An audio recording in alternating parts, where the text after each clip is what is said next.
అందరికీ నమస్కారము. లక్కీ ఛానల్కి స్వాగతము. ఈరోజు మనం చెప్పుకోబోయే కథ అక్బర్ బీర్బల్ కథలోని ప్రియమైన వస్తువు అనే అంశం గురించి చెప్పుకుందాము. ఒకరోజు అక్బర్ చక్రవర్తికి తన రాణి పట్ల చాలా కోపం వచ్చింది. ఆ కోపంలో ఆయన రాణిని అంతఃపురం విడిచి పుట్టింటికి వెళ్ళిపోమ్మని, ఇంకెప్పుడూ తిరిగి రావద్దని ఆజ్ఞాపించాడు. రాణి అక్బర్ కోపం పోగొట్టడానికి ఎన్నో రకాలుగా ప్రాధేయపడింది, ప్రయత్నించింది. కానీ ఆయన రాణి మాటలు వినే స్థితిలో లేరు. ఏం చేయాలో పాలుపోక రాణి బీర్బల్కి కబురు పంపింది. బీర్బల్ వచ్చాక జరిగినదంతా చెప్పి ఆ సంకటంలోంచి తనను గట్టెక్కించమని ప్రాధేయపడింది. బీర్బల్ ఆమెను ఓదార్చి కొద్దిసేపు ఆలోచించి ఒక ఉపాయం చెప్పాడు. అది విన్న రాణి మనసు కొంత కుదుటపడింది. వెంటనే రాణి కోపంగా ఉన్న అక్బర్ దగ్గరకు వెళ్ళి, ప్రభు, మీ ఆదేశానుసారం రేపు నేను కోటను వదిలి వెడుతున్నాను.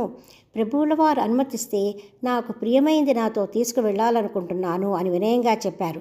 ఈ కోట నుండి నీకు ఏం కావాలో అది తీసుకువెళ్ళు అని జవాబిచ్చాడు అక్బర్. ఆ మరునాడు రాణి తన ప్రయాణానికి సిద్ధమైంది.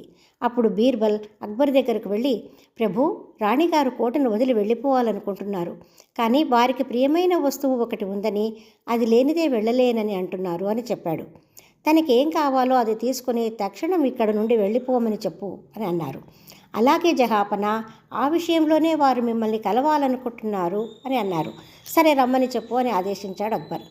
రాణి సరాసరి అక్బర్ ముందు నిలబడి, ప్రభు, మీరు నా ప్రియమైన వస్తువు నాతో తీసుకువెళ్ళవచ్చని అనుమతినిచ్చారు. మీరు నాతో కలిసి మా పుట్టింటికి రమ్మని మిమ్మల్ని ప్రార్థిస్తున్నాను.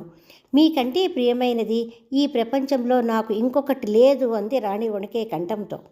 రాణి మాటలు వినగానే అక్బర్లోని కోపం ఒక్కసారిగా చల్లారింది. రాణి తనను ఎంతగానో ప్రేమిస్తోందన్న విషయాన్ని గ్రహించాడు.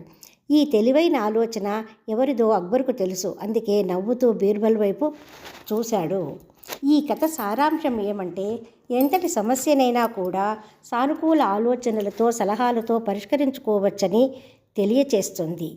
ఈ కథ కనుక మీకు నచ్చినట్లయితే లైక్ చేయండి, సబ్స్క్రైబ్ చేయండి, షేర్ చేయండి. ఇటువంటి మంచి కథలతో మళ్ళీ మనం కలుసుకుందాము. సెలవు. Thank you.